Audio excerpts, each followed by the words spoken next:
Bom, boa noite. Hoje nossa convidada é a nossa professora Violeta Kubrusli. Ela é uma das fundadoras do nosso curso da pós, Habitação e Cidade. Tem uma experiência vasta aqui quando participou dos programas da Prefeitura, em especial na Secretaria de Habitação, no programa Mananciais. Colaborou na criação das leis da Guarapiranga e da Bilas, com leis específicas. O universo de trabalho não se desprende só para essas áreas de manancial, vale para toda a cidade de São Paulo, conselhos municipais de habitação, conselhos gestores, avaliações de geomorfologia. Tem um currículo vasto e sempre que vem a nossa curadora traz bons convidados para a gente tratar de temas diversos e disciplinas diversas. E a gente fez uma encomenda para a Viô para contar um pouquinho de um trabalho que ela participou, de uma área que foi urbanizada e que teve um trabalho especial para trabalhar a economia, né, dentro da comunidade, que é o Iporanga. Ela vai passar mais para frente. E tinha um trabalho muito interessante com mulheres. A gente tinha feito um pedido e aí eu vou deixar o restante da história para a Viô contar, que vem dentro do contexto da aula. Então, bem-vinda, Viô, mais uma vez. A gente agradece aqui em nome da Escola da Cidade, da Pós.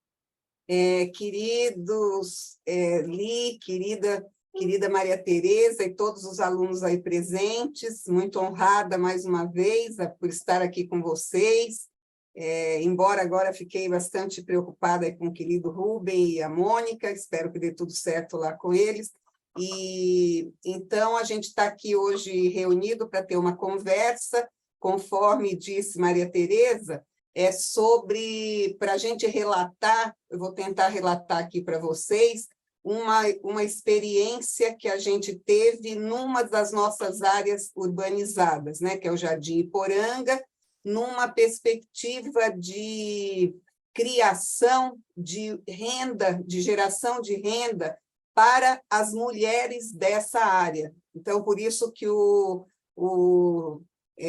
até o produto, do que nós vamos falar aqui um pouco, ele se chama até das mulheres do Iporanga, né?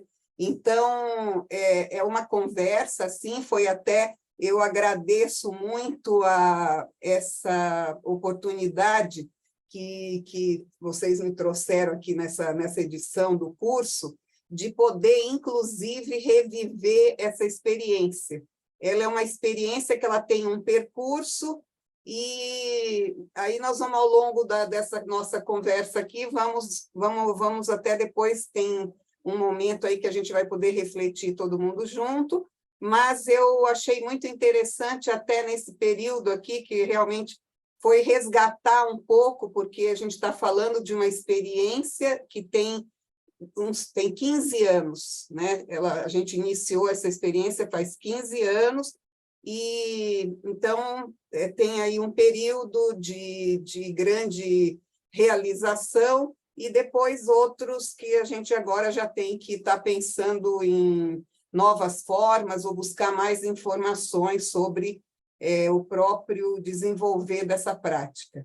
Então, a gente vai estar falando aqui sobre essa experiência do que intuitivamente eu estava falando sobre economia criativa e economia solidária. São conceitos que depois nós vamos tentar. Mas quando, na intuição da primeira aproximação dessa ideia que eu tive numa sequência de um ano sabático fora aqui do Brasil, então eu, diante daquela possibilidade, eu comecei a pensar em como que essas mulheres poderiam se ocupar e que pudessem ter uma geração de renda naquela área, naquela precarização ainda, como é que elas poderiam se ocupar de uma forma sustentável.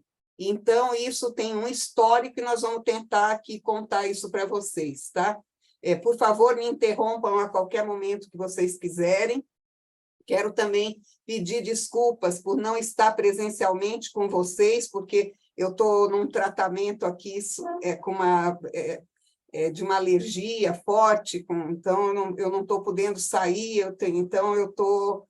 É por isso que estou aqui, senão estaria aí com muito prazer com vocês, pessoalmente, presencialmente. Então, vamos adiante. Então, aqui a gente eu denominei assim, essa conversa uma experiência de economia criativa e solidária no Jardim Iporanga, que é uma das nossas áreas dentro do programa, inicialmente programa Guarapiranga, que depois ele se tornou o programa Mananciais. Eu soube que o Marcos Boldarini já esteve com vocês, se não me engano, se não estiver enganada, ele deve ter falado aí também das condições desse programa, um programa absolutamente pioneiro e vanguardista, que foi instalado nos anos 90, e que na Prefeitura de São Paulo, com uma interinstitucionalidade que era completamente inovadora naqueles tempos. Então, a setorialidade ela foi quebrada com o programa Guarapiranga, nos termos mesmos da institucionalidade do governo do Estado, do governo federal e dos governos municipais que formam essas bacias hidrográficas. Então, foi bastante pioneiro esse programa, ele é um programa Boa Prática Internacional premiada, e dentro desse programa muitas outras vertentes de trabalho surgiram.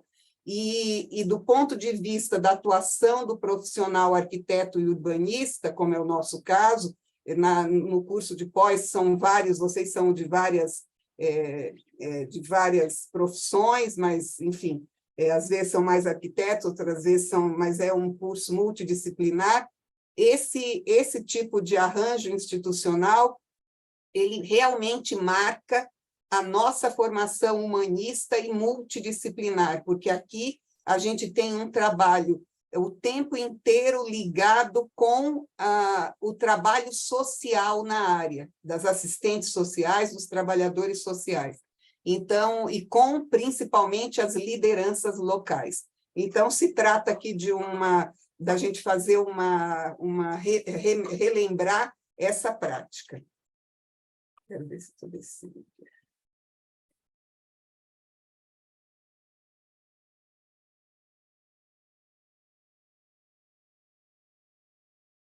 Nossa, eu queria mudar de tela, não estou conseguindo, só um minuto. Mudou. Aqui é só para a gente fazer uma aproximação geográfica entre onde é que a gente está localizado, para os que não conhecem, né? Então, a gente está aqui mostrando a nossa região metropolitana, as duas represas, né? A Guarapiranga e a Billings, e uma divisão aí da região metropolitana com os 39 municípios que a formam, e aqui a Baixada Santista, né? Então, a gente tem essa primeira aproximação. Aqui a gente tem só para ir se aproximando da nossa condição geomorfológica, né, com o limite do município, e aqui vocês podem ver eu movendo aqui o cursor, vocês estão vendo? Sim, dá para ver sim. Então, ok. Então, perfeito. Aqui a gente tem a Guarapiranga, aqui a gente tem a Billings, aí aqui a gente tem já uma aproximação da localização do Jardim Iporanga, fica à margem direita da Guarapiranga, porque aqui a gente tem os dois mananciais, Guarapiranga e Billings. Hoje eu estou fazendo um highlight para esses dois mananciais, porque a gente tem até um trabalho agora em sequência, que vai ser a revisão da legislação específica desses dois mananciais. Tá? As áreas urbanas nossas, elas não podem ter nenhum tipo de legislação pétrea, né? A gente tem que estar sempre atento às modificações do território e tentar, o máximo possível, na regularização, verificar o atendimento às boas práticas, ao plano urbanístico necessário para que você chegue a uma regularização. No caso, por exemplo, muito bem sucedido do Cantinho do Céu, que o Marcos Boldarini deve ter mostrado, aquele parque linear é realmente paradigmático. A gente está falando aí de uma remoção de moradias na área de proteção permanente, né, na primeira categoria, antigamente, da primeira lei, de mananciais metropolitanos, e essas boas práticas elas têm que ser revistas, elas têm que ser reproduzidas quando são bem-sucedidas, elas têm que ser avaliadas constantemente. Então, a gente está trabalhando depois nessa condição. Então, aqui é para vocês terem uma aproximação, e aqui eu coloquei um destaque para o logo, que a gente tem a marca dessas bolsas, que a gente vai falar sobre elas, que é assim, algo bastante primário. Fui eu que desenhei, eu não sou designer, mas foi assim, dada a necessidade que a gente tinha, foi criada, eu criei essa marca, e ela foi reproduzida em todas as bolsas. Aqui dizia Made in Brasil, porque a gente tinha já uma encomenda internacional, que foi nosso primeiro desafio em escala, e por isso, então, aqui está modestamente essa nossa marca, o logo das nossas bolsas, que foi assim uma coisa gráfica aí que eu fiz meio que de repente, assim, quase que bastante naive, bastante simples, mas é só para já todo mundo ficar pensando aí, já ter em mente do que nós vamos falar.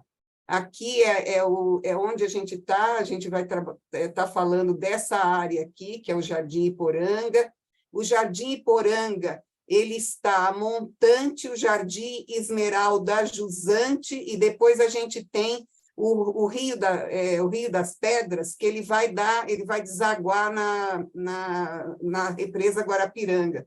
Só para lembrar que a gente está trabalhando numa questão de montante jusante chegando até a margem da represa, numa perspectiva importante que foi de saneamento dessa área. Então, esse é um exemplo que, se a gente fosse fazer uma maquete, a gente está trabalhando 2 áreas até chegar no córrego principal, que levaria até águas já limpas para a represa da Guarapiranga. Então, a gente tem como muito cara essa experiência dessa sequência locacional desse loteamento e de outros, né, dos outros, que é o Esmeralda, e depois a própria margem do Rio das Pedras, que deságua na represa. Então, aqui mais um exemplo, e aqui uma vista, só para todo mundo ter uma ideia daqui do Jardim Iporanga, e a distância que a gente tem até a margem da própria represa aqui. E se vocês forem depois, vocês vão ter disponíveis esses slides, vocês verão do que se trata essa área. Essa área ela é uma área que tem uma urbanização, que ela tem usos bastante diferenciados. Aqui eu estou mostrando até a subprefeitura, depois a gente tem clube de campo, a gente tem um tipo tem até universidade, mas a gente tem várias áreas que elas foram, são assentamentos precários, loteamentos que estão nessa área, que foram objeto do programa inicial, Programa Guarapiranga, justamente porque a gente estava falando de saneamento e de uma situação calamitosa que vivia a represa Guarapiranga, que era um bloom de algas, onde a gente ia perder uma represa que, junto com a Billings, é responsável na Zona Sul pelo abastecimento metropolitano de mais de 3 milhões de habitantes, né? Então, só para dar uma sequência assim, do que a gente está falando. Aqui, para a gente, esse slide, ele quer mostrar que habitação, quando a gente está falando de trabalho de habitação, eu sei que vocês aqui têm um fomento, nesse momento, de um programa dentro do nosso conselho profissional, que é para a TIS, né, para assistência técnica para habitação de interesse social. Para a gente nunca deixar de lembrar que nós não estamos falando somente da unidade habitacional. Quando a gente está falando desse programa de habitação de interesse social, um programa de interesse que é de interesse social para trazer melhorias de moradia e de condição de habitabilidade para muitos moradores, a gente está falando, além da casa, além do edifício, a gente está falando das condições de saneamento, das condições de transporte público, de drenagem, das condições de destinação dos resíduos sólidos, das condições de saúde pública, obviamente de requalificação urbana e ambiental. Se a gente fosse, vocês forem dar uma olhada nas leis específicas dessas duas represas, dessas duas áreas de proteção e recuperação de mananciais, como elas se chamam, que a sigla é APRM, a gente vai ver uma figura de um instrumento de urbanização importante que se chama PRIS, um Programa de Recuperação de Interesse Social. É muito importante a gente ter isso em mente, porque se trata da gente construir uma ação programática específica para as áreas onde é necessária a intervenção. Então, é muito importante, não se trata de fazer nem anistia geral, nem tirar todo mundo, não é nada disso, é a gente entender do que se trata essa ocupação e como ela poderia ser melhorada e as condições de habitabilidade, saneamento e saúde pública, elas serem trazidas a essas áreas, né? Então, a gente está trabalhando aqui também com as redes sociais, e com os espaços públicos, e, no caso do que nós vamos mostrar aqui, mais uma ação que é a geração de renda. Aí a gente tem aqui, provavelmente vocês já, obviamente, já conhecem, a gente tem na Secretaria de Relações Internacionais, a secretária Marta Suplicy, esses dias tem apontado muitas ações nesse sentido da preocupação e da participação efetiva do município de São Paulo em relação ao desenvolvimento, atendimento, divulgação e incorporação dos objetivos do desenvolvimento sustentável para as nossas práticas. Eles são 17, né, como vocês sabem, eles são posteriores aos iniciais objetivos do milênio, e a gente, então, nos objetivos do desenvolvimento sustentável, a gente tem 10 aqui, são 17, cada item desse, quando vocês tiverem, essa apresentação tiver com vocês, esses links levam a cada uma desses objetivos, e a gente aqui, no objetivo 12, que a gente tem assegurar padrões de produção e de consumo sustentáveis, a gente, se vocês puderem fazer uma leitura, e essa é uma leitura aberta, essa é uma leitura que até depois, mais tarde, se o Li, se a Tereza, se o Rubem acharem interessante, vocês também, seria muito, muito oportuno que a gente pudesse fazer uma leitura em relação à área de interesse desse curso, que é Haiti, o Jardim Haiti, e mais as possibilidades com a história de outras intervenções em outros assentamentos, como que a gente pode fazer uma qualificação dessas nossas intervenções em relação ao atendimento dos objetivos de sustentabilidade, dos 17 objetivos.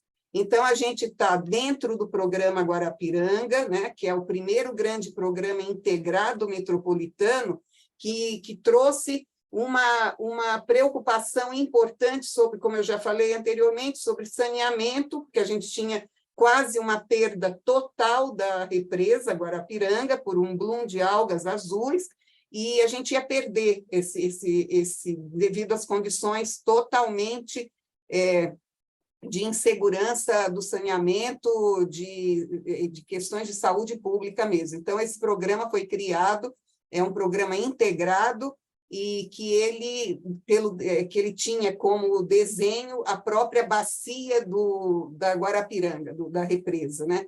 Então, esse programa ele é considerado um programa modelo pelo Banco Mundial, que foi um dos financiadores, mas lembrando que esse financiamento do Banco Mundial, ele não era total, tem um grande aporte de financiamentos e orçamento dos municípios, em especial o município de São Paulo. Então, a gente reconhece aqui uma prática absolutamente paradigmática, vanguardista nessa realização, e a gente está falando de algo que já tem 3 décadas. Então, depois, o programa Guarapiranga ele se tornou Programa Mananciais, porque aí ele incorporou outras áreas de proteção e recuperação de mananciais, como a Billings, e, nesse caso, dos Mananciais Sul, e outros mananciais da região metropolitana, como Alto Cantareira, e outras áreas que a gente tem, de outras APRMs, que elas estão ligadas a uma nova legislação de mananciais, né? Então, como não é objeto hoje dessa nossa conversa, mas, de qualquer forma, estou sempre à disposição aí de vocês e para falar sobre isso, se em algum momento vocês estiverem interessados. Então, a gente tem aqui que o núcleo do Jardim Iporanga, ele constitui, isso aqui é uma reprodução de um texto da época, desses 15 anos atrás, quando a gente estava descrevendo a área, tá? Então, ele está designado como um núcleo urbanizado, ele é um assentamento que circunscreve uma área de 150 mil metros quadrados, está no distrito da Cidade Dutra, na subprefeitura da Capela do Socorro, na zona sul do município. Essa ocupação, ela teve início em 72, a gente tem uma ocupação nessas áreas, e em 76 a gente tem a promulgação da primeira lei de mananciais, né, que é a Lei 11.72 de 76, e daí para frente a tentativa de se preservarem essas áreas, mas houve muitas ocupações, né? Então, o Jardim Iporanga é um assentamento que, como eu falei, ele está contíguo ao Esmeralda, que eles ocupam a área de propriedade municipal ao longo do córrego, que é um afluente do Ribeirão das Pedras, né? Então, a porção montante é o Iporanga e a jusante, como eu expliquei para vocês, o Esmeralda. Essa região integra uma bacia, que é de drenagem da margem direita da represa Guarapiranga, dentro da área de proteção de mananciais da região metropolitana, e, como falei, é responsável por parte do abastecimento metropolitano, e o comprometimento dessas águas no início dos 90, que levou a um aumento de custos de tratamento, e o próprio potencial de abastecimento estava comprometido.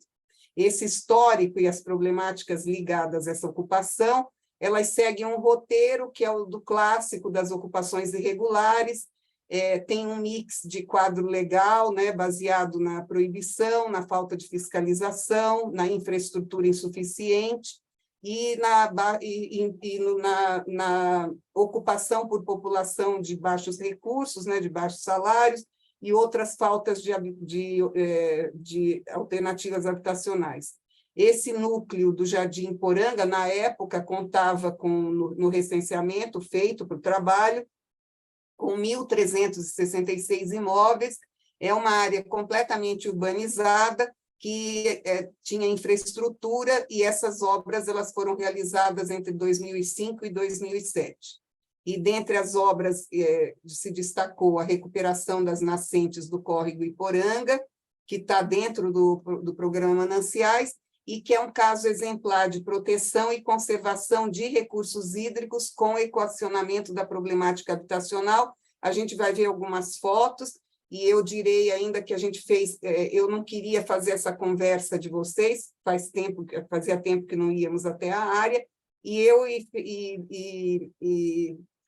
Maria Tereza fizemos uma visita na semana passada para a gente ter uma ideia de como é que estava, e a gente vai mostrar algumas fotos e vocês vão fazer aí a avaliação de vocês. Os que conheceram antes e os que não conheceram vão ver uma situação aí de como está, do que a gente está falando no Iporanga. Então, essa é a área, essa ampliação aqui, ali vocês têm a represa. A gente está falando aqui dessa área, que é o Iporanga. Vocês veem que é bastante ocupada, a gente não tem praticamente nenhuma área vazia aqui, a gente tem uma ocupação bastante assim, já densa. Aí a gente vai, os antes e o depois que eu vou mostrar agora, é dessa época da nossa urbanização. Então, eu estou falando de praticamente 2 décadas, certo? Atrás. Então, esse é o Jardim Iporanga que a gente encontrou nas condições que a gente encontrou antes da urbanização. E aí, após a urbanização, a gente conseguiu ganhamos um prêmio da Agência Nacional de Águas por essa recuperação, porque aqui vocês veem, se chama até o Parque das Nascentes, isso tudo estava ocupado de forma totalmente degradada e irregular, e aqui foram recuperadas as nascentes desse córrego do Iporanga, e aqui foi feito esse parque, que era um símbolo dessa melhoria de qualidade ambiental para essa área com as intervenções. Então, quando Maria Tereza falou que vocês estavam esperando uma conversa sobre esse assunto aí no Iporanga, a gente conversou e eu sou muito grata que ela conseguiu fazer essa nossa ida até lá. A gente tomou um bocado de chuva, nós duas, mas, de qualquer forma, foi assim para nós, entre alguma tristeza, pelo que a gente vai ver e viu, mas também por um certo consolo e um alívio dessa área não ter sido ocupada, como vocês vão ver. Essa é a ocupação de hoje. Então, vocês veem uma pujança da própria vegetação que estava plantada naquele tempo, então a gente tem essa vegetação já mais já consolidada, as árvores crescidas, e a gente ficou muito assim emocionada, tanto eu quanto Tereza, por vermos que, entre outras coisas que a gente não gostou de ver, mas a gente teve aqui a satisfação de olhar que o parque ele estava intacto. Ele não está limpo, ele pode ser mais cuidado, poderia ser, mas, de qualquer forma, nos deu um certo alívio de que a gente não tinha uma ocupação nessa área. Então, se vocês verificarem, a gente está mostrando agora como é que a gente, em relação à área anterior, como é que, a foto anterior, como é que a gente tem hoje. Ainda bem que nós não temos essa ocupação. Aqui uma vista um pouco mais, a gente está num aclive, só para vocês terem uma ideia aqui de como que isso a gente está olhando. Depois, mais algumas vistas, são então fotos do dia 31 de maio da semana passada, com muita chuva, que a gente estava lá debaixo de chuva mesmo, mas a gente fez questão de dar uma olhada. Aí a gente gostaria que vocês notassem esse adensamento que está acontecendo em relação a esse casario existente, né? Então, mas, por outro lado, também a gente gostaria de que vocês vissem que o partido de projeto aqui, nessa urbanização, não foi o enterramento, não foi a canalização do córrego, era deixá-lo à mostra. E então, aqui a gente tinha... O córrego estava correndo aí, ele estava com as suas águas em movimento, mas há uma certa precarização que nos deixou um pouco preocupadas, né? Então, depois, Fedeli poderia fazer os comentários dela, porque a gente ficou um pouco preocupada, como, por exemplo, com esse cenário aqui. Esse cenário é de uma ocupação vejam só, fazer uma ponte vecchio aqui, né? Então, assim, você tem essa ocupação de novas unidades sobre o córrego, completamente irregular, e é importante que a gente tenha feito esse registro, porque é importante que a gente assim, tenha são áreas que elas têm é uma vida própria, né? Assim, a ida até lá, dificilmente a gente vai fazer uma ida em relação ao dia a dia do trabalho ou da escola. A gente está todo mundo assim, acima a gente desce 100 metros até chegar na Guarapiranga. Eu faço questão fazia, né? Porque eu estou aposentada agora.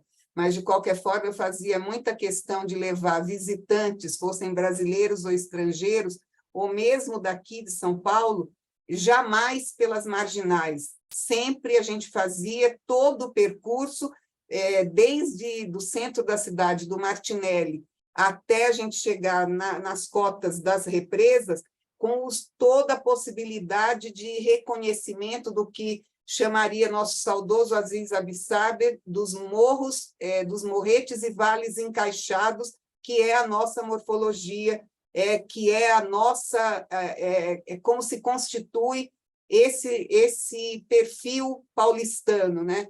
A gente desce 100 metros, por exemplo, nos Países Baixos, na Holanda, eles nem sabem o que é, o ponto mais alto da Holanda tem 70 metros.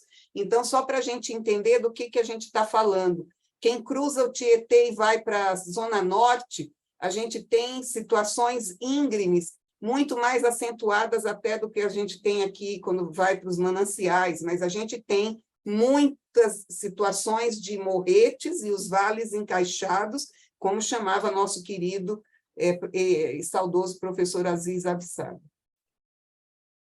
O que a gente notou lá nessa nossa visita foram muitos pontos como esse que a gente encontrou lá nessa área, que é a área do Iporanga, várias áreas de comércio e delivery. A chuva não deixava que a gente fizesse um registro completo, mas até o que deu, a gente tirou fotografia. Se Tereza tiver mais alguma, ela pode mostrar, ela tirou várias, a gente pode fazer um complemento entre essa reportagem fotográfica que a gente fez, com a precariedade que o tempo estava nos dando lá, de muita chuva, mas, de qualquer forma, isso me chamou muito a atenção entre os 15 anos que se passaram, com esse tipo de comércio, e com esse tipo, vejam que isso aqui está dentro do Iporanga, um tipo já de acabamento e já de um certo nível, não estamos falando de áreas ainda regularizadas, né? Mas vejam que tem aí um padrão, assim como esse, é um padrão que parece se elevar ao padrão clássico de falta de revestimento, o padrão clássico da habitação de assentamento precário. Nós também vimos, como eu já mostrei, aquele nonsense total de fazer várias casas sobre o córrego. Então, essa visita, eu agradeço muito, Tereza Fedeli, por ter promovido essa possibilidade da gente ter ido à área e recuperado um pouco da nossa memória de trabalho de campo e verificado as condições atuais. Vocês estão vendo aquela toda paramentada, né? E a gente tomando muita chuva. Então, essas áreas a gente tentou fazer um registro, mas aí até perdemos um pouco a conta dessas ocorrências de comércios com essa natureza. Nos tempos iniciais, a gente não tinha.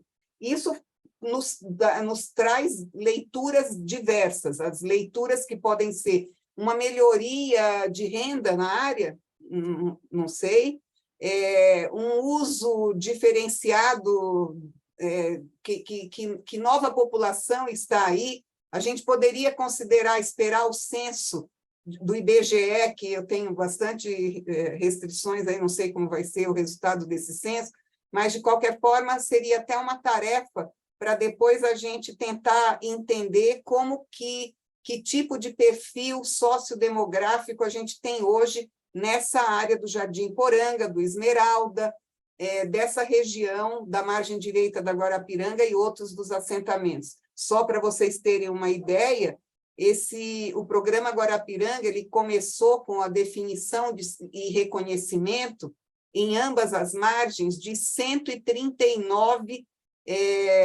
assentamentos precários que seriam alvo das ações do programa. Então, essas áreas elas fazem parte desse reconhecimento desses iniciais 139 assentamentos. Aqui, mais um desses tipos de comércio que a gente viu lá, e com, obviamente, uma verticalização, entre aspas, né? Provavelmente aqui você tem os moradores, uma família, mais a outra família e o comércio, né? E sendo que a gente tem uma legislação que não permitiria esse tipo de ocupação nessas condições.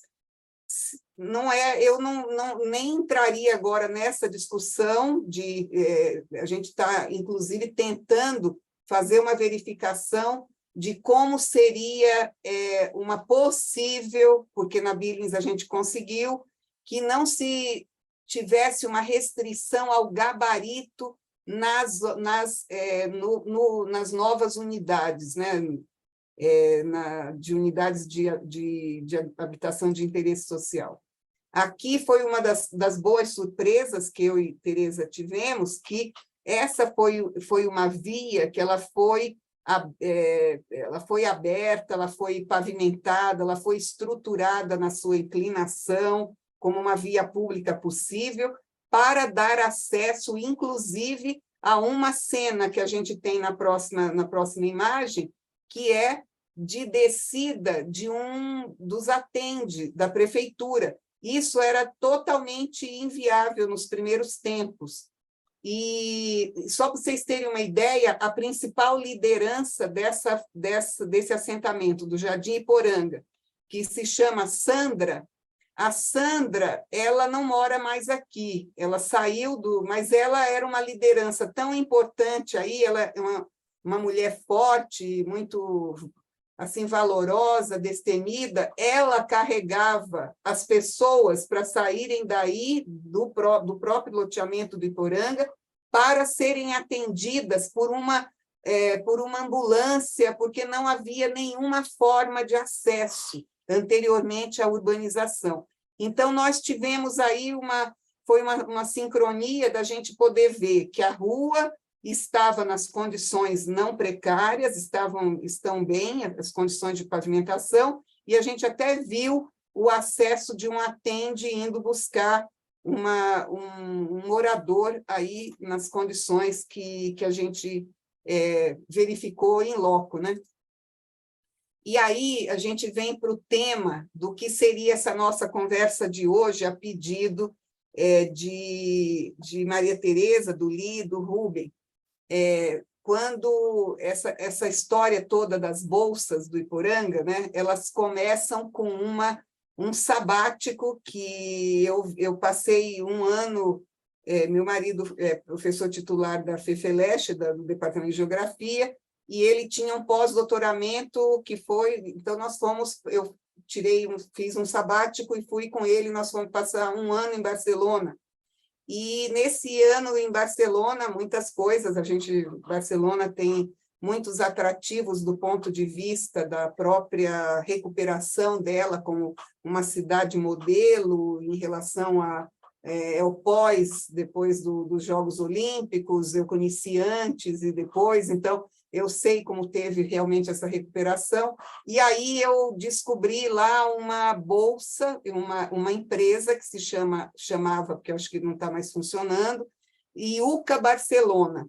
E essa IUCA Barcelona, ela confeccionava bolsas a partir de banners, numa experiência, então nós estamos falando de uma experiência de quase 20 anos atrás, né? Em 2006, são 15 anos atrás, essa experiência até está marcado aqui, a minha banner da minha bolsa, ela era de 2005, que eles estavam fazendo essas reciclagens.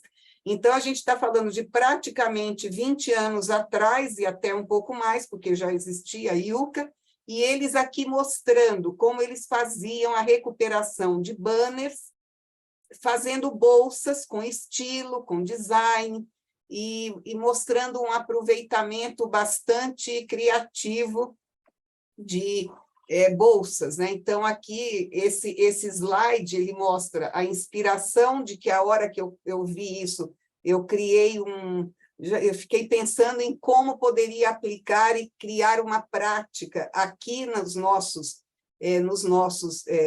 assentamentos, e pensei logo no Iporanga, por conta da própria coesão dessa liderança com suas lideradas, e por uma vivência que a gente tinha de quando a gente estava em trabalho na área, como era comum a gente verificar a quantidade de mulheres que ficavam ali, o tempo delas ali, parecia que o tempo não passava, não tinham atividade, não estavam empregadas, ficavam ali meio sem muita coisa para fazer, aquilo dava uma certa agonia na gente, a gente queria que elas tivessem uma atuação, tivessem uma geração de renda para que todas essas melhorias na área pudessem ser um ciclo virtuoso, né? Então, aí, quando eu olhei essa bolsa, eu fiquei pensando, puxa, poderíamos fazer algo parecido lá no Jardim Iporanga, e tem tanto banner, joga-se tanta coisa fora. Comecei a pensar numa coisa de uma repetição dessa prática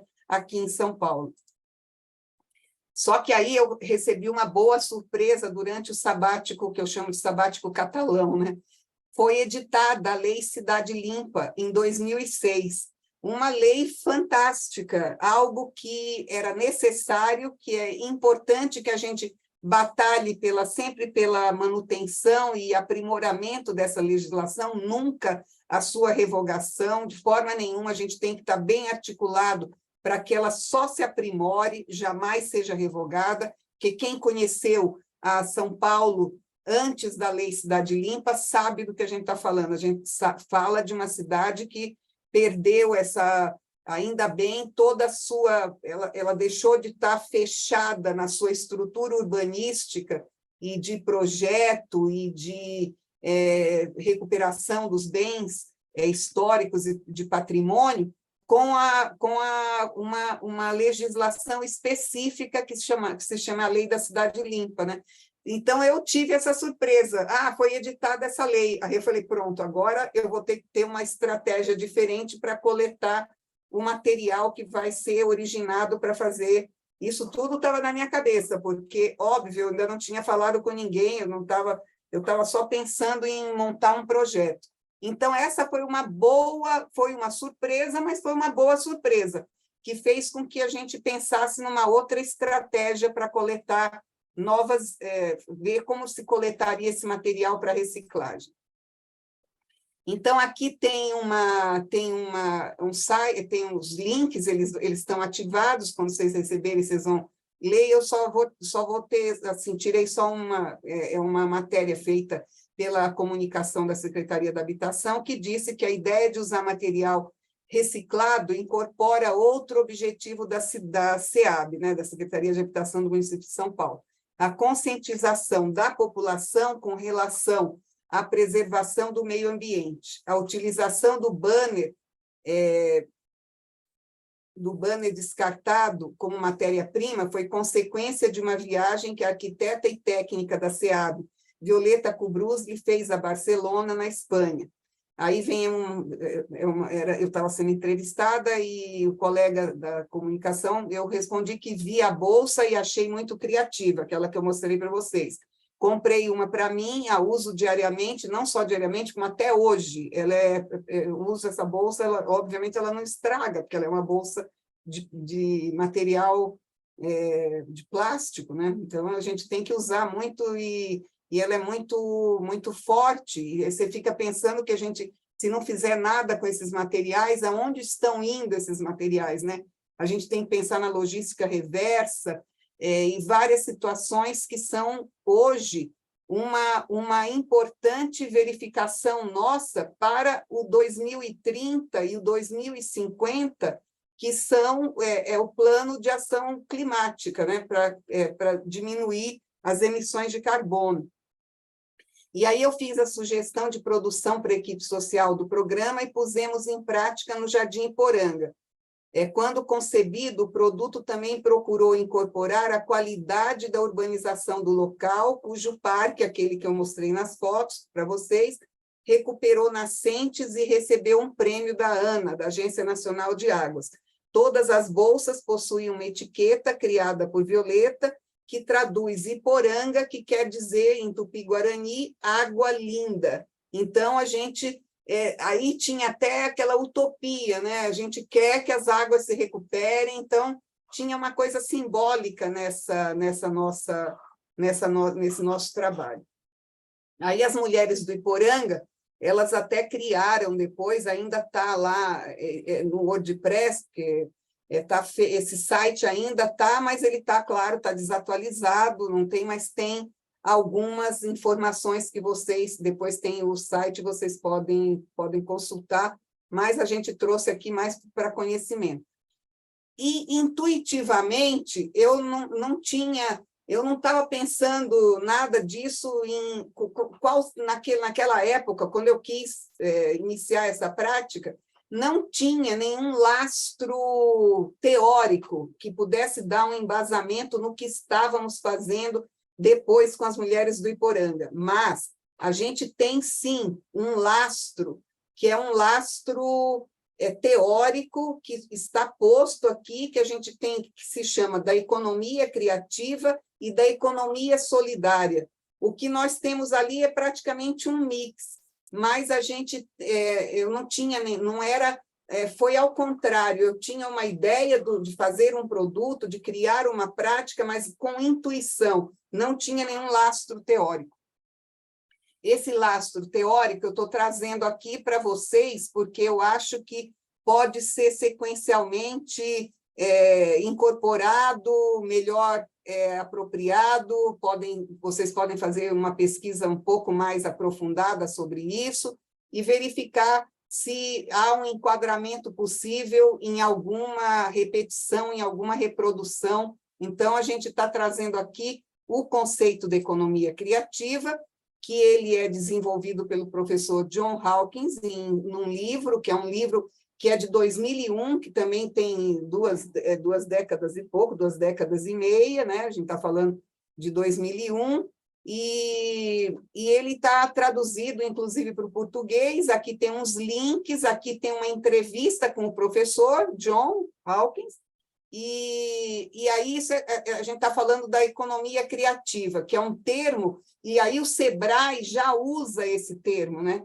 Que é um termo criado para nomear os modelos de negócio ou gestão que se originam em atividades, produtos ou serviços desenvolvidos a partir do conhecimento, criatividade ou capital intelectual de indivíduos com vistas ao quê? Geração de trabalho e renda. Então, assim, não tinha nenhum... Na época, eu não estava pensando em nenhum lastro, não tinha nenhum conhecimento. Digo que, publicamente, eu sabia que a gente podia ter um resultado positivo, mas hoje, passado um tempo, eu busquei algumas informações onde se encaixaria aquela nossa prática. Então, e aí é quase um mix, né? Não é nem só economia criativa, mas também a gente está falando aqui de economia solidária.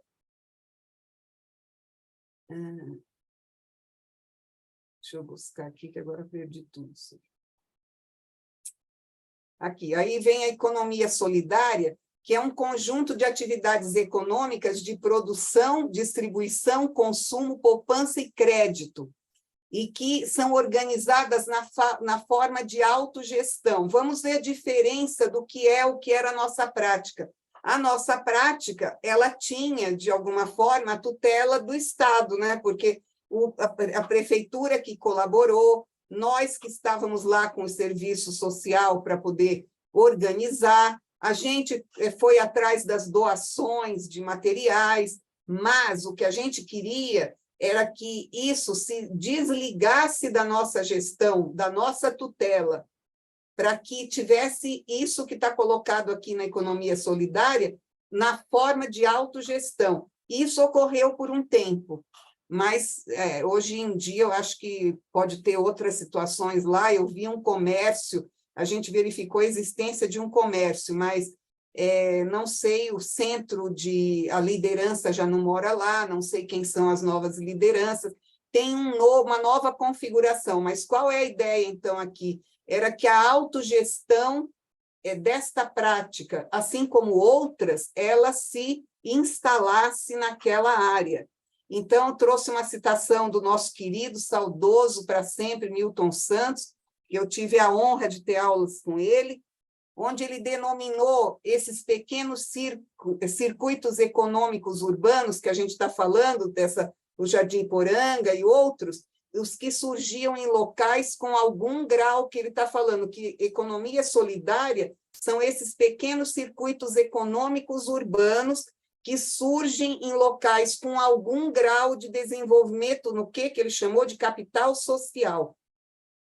Então, para fazer essa lembrança, eu quis trazer, então, esses dois conceitos de economia criativa e economia solidária e colocar aqui essas possibilidades de vocês desenvolverem alguma pesquisa, se tiverem interesse, em dar mais, se aprofundarem mais do ponto de vista teórico nesses temas, né?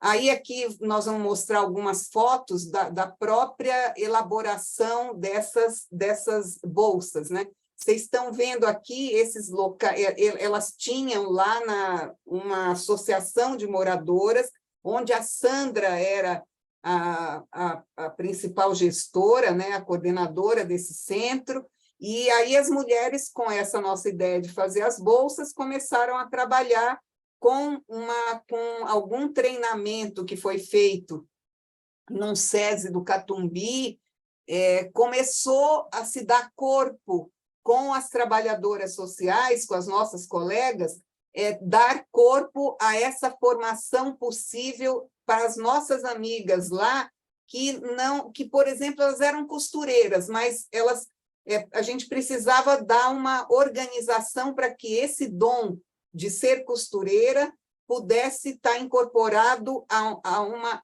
forma escalar de produção. E isso que a gente tentou fazer nessa experiência aí no Iporanga. Então, vocês estão vendo aí, virava quase que era um ateliê, estavam com um ateliê. Aí a gente trouxe colegas, começaram... Aí a gente recebeu, depois vou mostrar para vocês, por que vocês estão vendo aqui? Vocês estão vendo chita, porque a gente recebeu uma encomenda internacional, depois vou detalhar, onde essa encomenda deixou todo mundo bastante preocupado, todo mundo não, eu especialmente, porque era um desafio enorme. A gente recebeu uma encomenda de 1000 bolsas para um evento internacional da CITES Alliance, que é das Nações Unidas, do Habitat das Nações Unidas. Era para um grande evento, e então a gente foi solicitado a produzir 1000 bolsas. Então, aí deu aquele... Eu falei, meu Deus, nós temos que pensar como que vamos poder costurar 1000 bolsas e cortar, e aí a gente começou a pensar isso. Claro, eu não tinha só essa função, né? Eu precisava fazer outras coisas que eram das minhas atribuições como servidora de carreira e dentro do próprio programa, mas a gente queria dar um reforço e um lastro a essa boa prática que estava se iniciando e que tinha já esse reconhecimento. Aí está aqui todo mundo, aí você tem as banners estão aí, porque depois que então a gente começou a prática, com a Lei Cidade Limpa, banners não havia mais na rua. Eu tive que buscar as banners internas nos organismos públicos. Então, eu fui para o metrô, fui para vários locais onde essas banners eram colocadas e eu fui pedindo que a reciclagem, a gente foi começando a receber essas banners que seriam o insumo para esse trabalho coletivo no Jardim Iporanga. Notem que eu, inclusive, não tinha nem onde guardar essas banners. Foi muito hilário, porque no meu próprio local de trabalho eu ia acumulando as banners até que a gente tivesse... Eu ia recebendo do metrô, de outros locais públicos, que eu ia fazendo pedidos, e a gente foi acumulando um insumo mínimo para dar força e início à prática. Aí a gente conseguiu a doação de 4 máquinas industriais de costura, também foi um pedido, a gente foi conseguindo essa doação, de forma que essas banners elas pudessem ter uma produção um pouco mais ordenada. Mas já era uma grande alegria vê-las trabalhando, em série, juntas, coesas, isso já era um prêmio enorme e já valia a pena tudo isso. Então, aqui vocês veem as que cortavam, as que costuravam, aí as costureiras das redondezas foram contratadas entre elas para fazer o trabalho conjunto assim, de próprio treinamento, e a gente foi, eu fiquei muito até emocionada de coletar essas imagens, porque a gente está falando de 15 anos atrás, né? Então, eu acho super importante, queria louvar essa iniciativa da Escola da Cidade, de fazer a recuperação dessas práticas, porque nós, arquitetos e urbanistas, nossa função ela é bem ampliada, né? Ela é como o slide que mostra, a habitação é muito mais do que somente o projeto do edifício, é muito mais do que isso, é a nossa prática humanista, social, de agregação e de colaboração para que situações de melhoria para grupos possa acontecer dentro de um espírito de coesão social. Então, foi bastante emocionante buscar essas fotos das amigas aqui. Continuando aqui, mais aqui, e aí, então, esse projeto, dentro do próprio site delas, elas falam que o projeto foi feito por uma equipe da Secretaria de Habitação e que se deu a partir da iniciativa de 12 mulheres do Jardim Iporanga, mães de família, que buscavam uma alternativa para geração de renda. Então, com apoio das técnicas sociais, elas fizeram um curso profissionalizante de costura industrial no SESI Catumbi e iniciaram a confecção de sacolas recicláveis numa linha de semi-industrial de produção, né? E os materiais recicláveis são banners publicitários descartados, forro de chita, tecidos de baixo custo, e aliaram criatividade à preservação ambiental, conquistaram admiradores não só na comunidade, como em toda a redondeza, comercializaram essas sacolas para incrementar a sua renda familiar. Era muito importante a gente ver como elas estavam orgulhosas de que elas estavam inscritas no INSS. Elas mostravam que elas estavam pagando, que elas poderiam se aposentar, mesmo que fosse com o mínimo. Era assim, era algo que deixava a gente bastante assim com vontade de que essa prática ela seguisse e se fortalecesse, porque tinha esse caráter de uma certa recompensa social e pessoal, né? A comercialização dessas sacolas foi, além de incrementar uma renda, proporcionou melhoria na qualidade de vida delas, e o projeto Sacolas Recicláveis representou um desenvolvimento importante no Jardim Iporanga, e com a necessidade do aumento de produção, mais mulheres se juntaram, e como isso está datado, esse texto é datado, elas dizem que são mais de 30 mulheres trabalhando no projeto. Aqui tem um detalhe do nosso Made in Brasil, porque como a gente foi mandar isso para fora, tinha que dizer que era feito aqui, né? E Iporanga, como se falou em Tupi-Guarani, é água linda, sempre deixando a menção de que no cerne dessa prática estava e está e deverá estar sempre a nossa preocupação com a qualidade das águas dos nossos mananciais de abastecimento. Aí veio o primeiro desafio, né, que era a encomenda de 1.000 bolsas pela Cities Alliance para um evento internacional das Nações Unidas e UN Habitat. Outra encomenda relevante foram 500 bolsas em 2010 para o 2º Simpósio Internacional Caminhos Atuais da Cartografia na Geografia, pela USP, na FEFELESH, no Departamento de Geografia. E eu dei 2 exemplos aqui, porque essa encomenda de 1.000 bolsas, ela criou uma necessidade de estudo e planejamento que a gente precisou trabalhar com rapidez para não perder e, ao mesmo tempo, entender se havia possibilidade desse atendimento, né?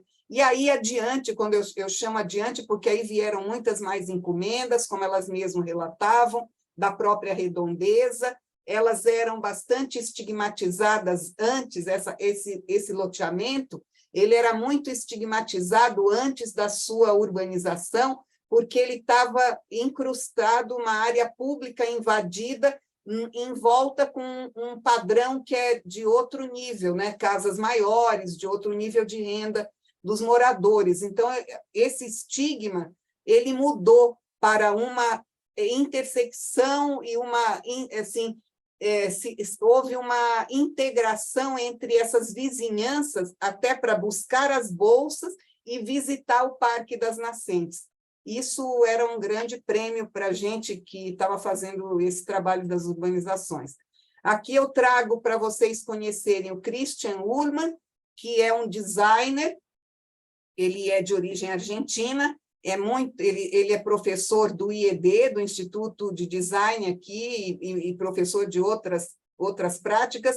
Ele trabalhou na Amazônia e ele foi indicado para nós por um colega meu de turma, que também é designer, que é o Fernando Mascaro, irmão do grande fotógrafo Cristiano Mascaro. E como o Fernando estava muito ocupado, não estava no Brasil, ele me indicou o Christian Ullmann.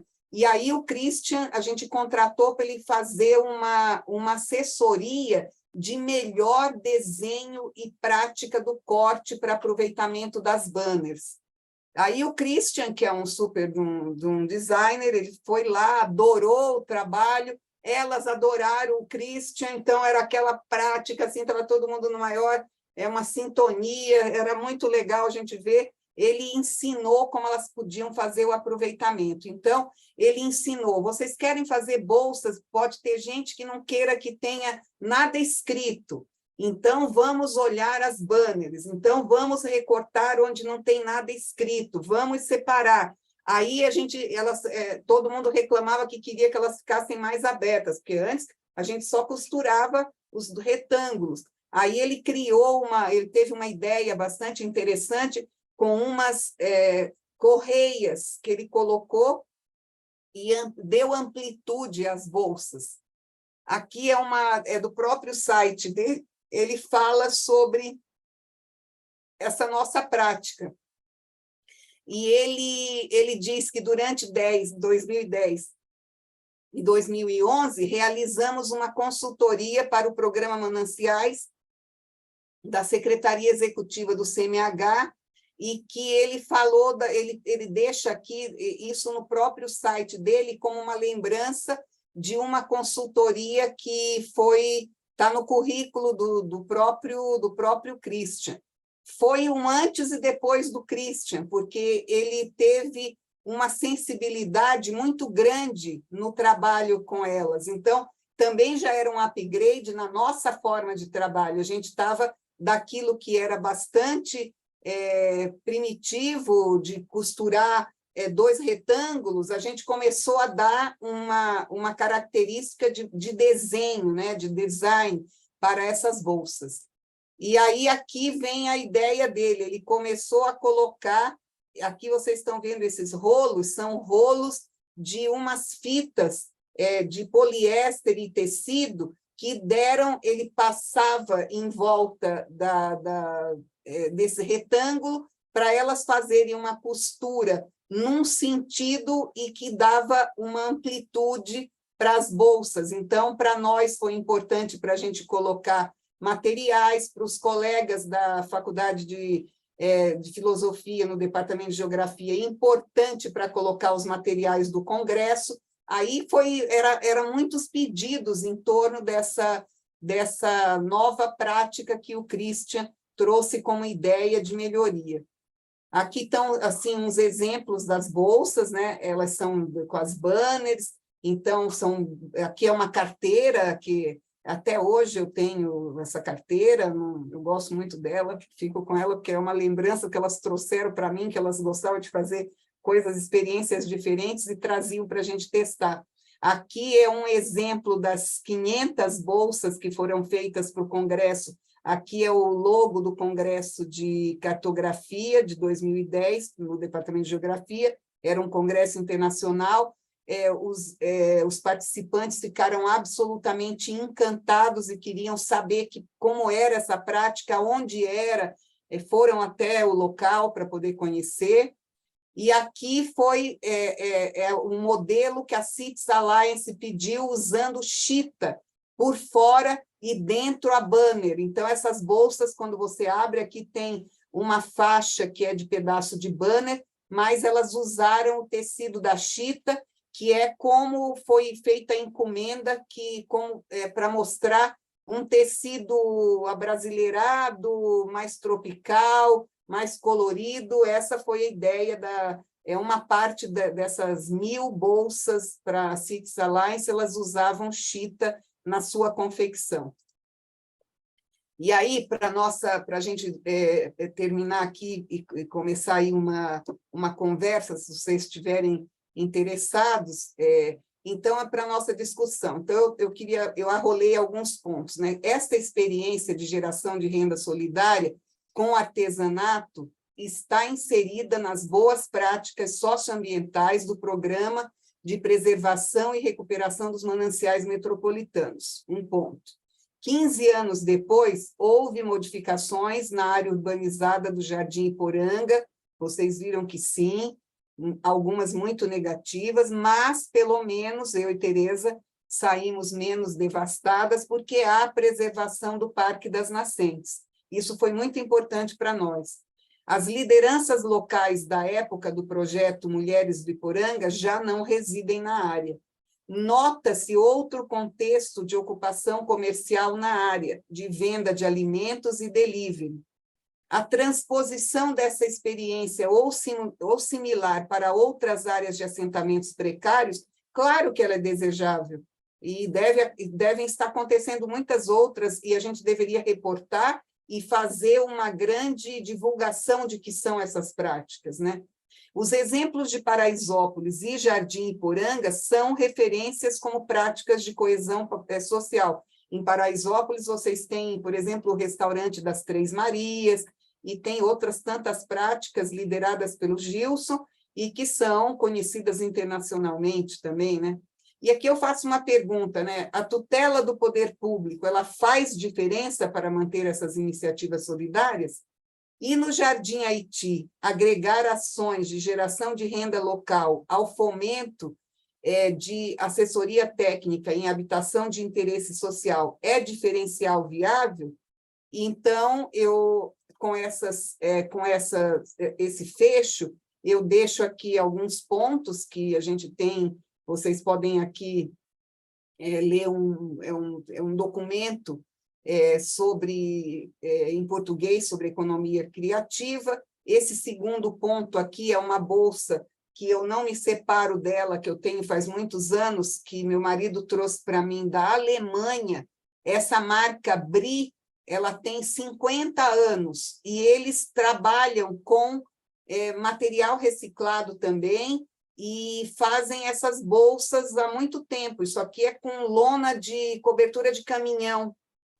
E eu quis trazer para mostrar que aqui, num outro nicho, a gente está falando de uma bolsa que é uma bolsa fashion, né? Assim, são anos que estão lá. E eu trago aqui mais um link para vocês, se tiverem interesse, buscarem essas informações suplementares, porque é onde a gente ganhou um prêmio da CITES Alliance por nossa prática no programa de urbanização de favelas.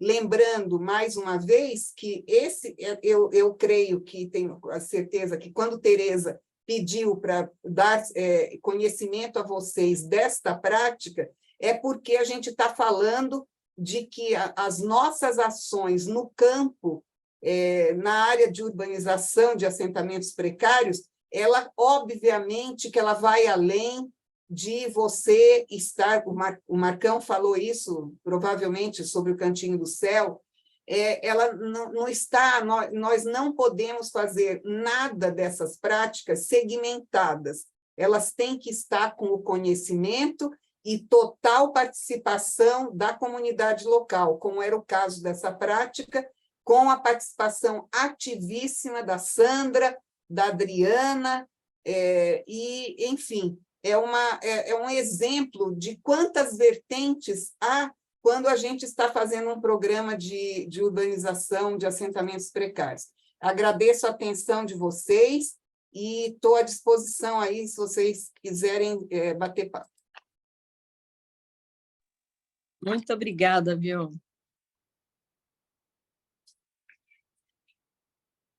Obrigada pela belíssima aula e de todo esse resgate, né, de um trabalho começado aí há anos atrás, e a gente, nessa vistoria, retornar e poder verificar o que é positivo, o que perpetuou, o que foi alterado, né, nas construções novas. Você tem toda a razão, a vistoria é fundamental.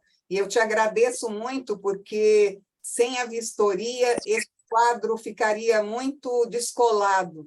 Então, eu te agradeço imensamente essa possibilidade da gente ter ido até lá.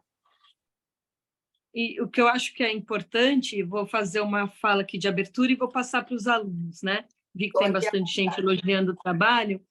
Eu acho que é importante essa apresentação. Traz muito do que é a parte urbana, a parte ambiental, que a gente ficou feliz de terem não ocupado, né? E a gente viu a evolução da vegetação no entorno, a própria crescimento das árvores.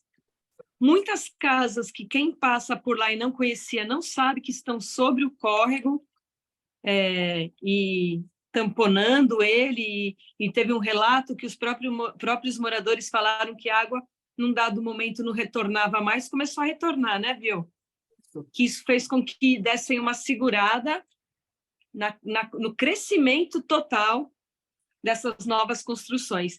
E vocês olharam nas fotos, são todas construções de padrão mais elevado, com acabamento, comércio, de 2 a 3 pavimentos, né? E nós temos discutido muito isso, sabe, viu? O que pode permanecer ou não numa comunidade, o que é regularizável urbanisticamente, as questões da segurança edilícia.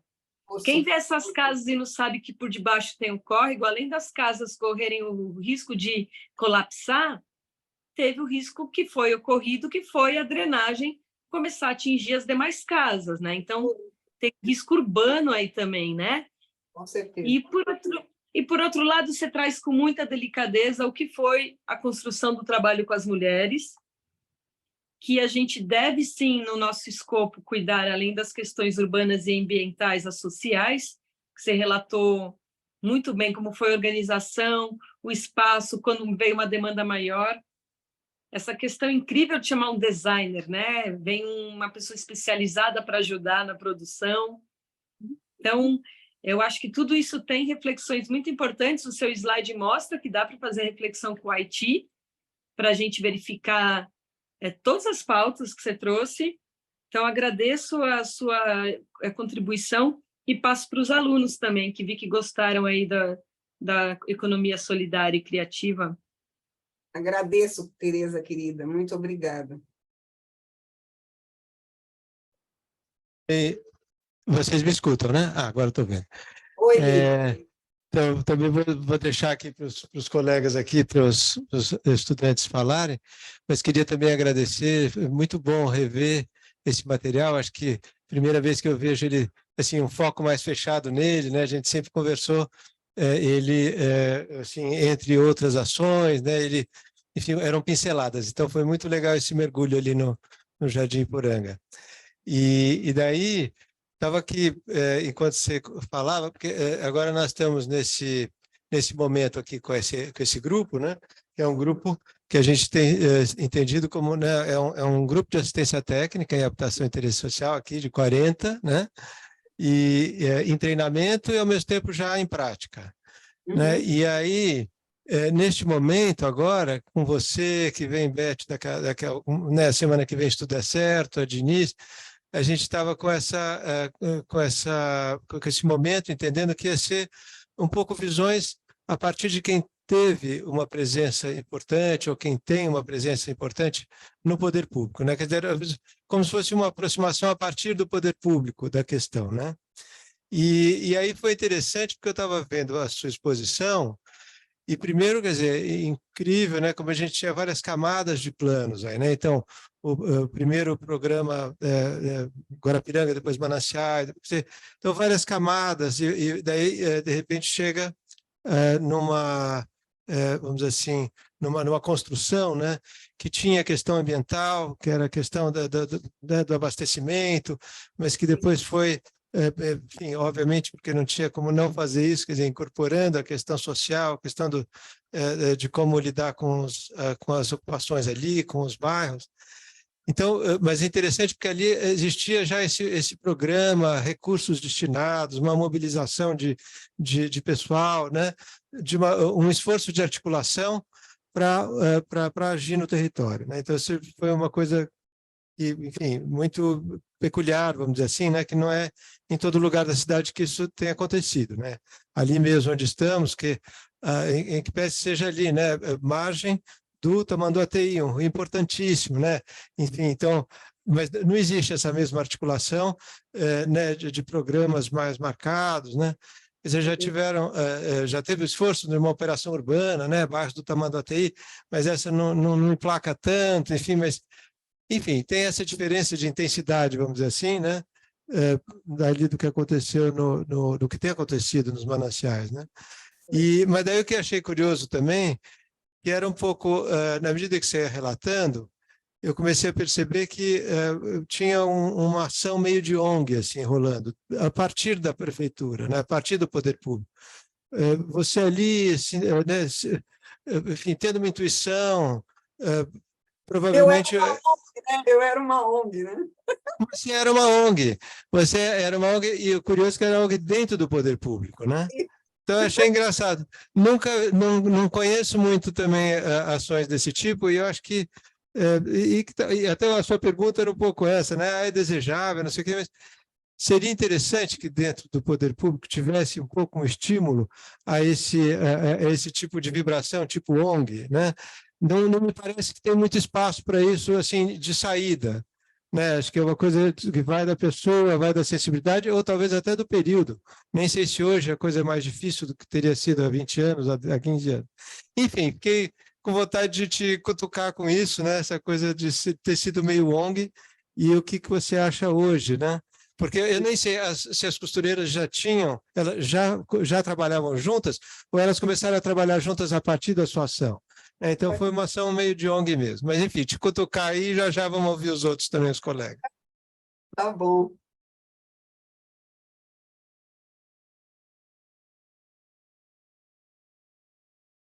Acho que pode responder, viu?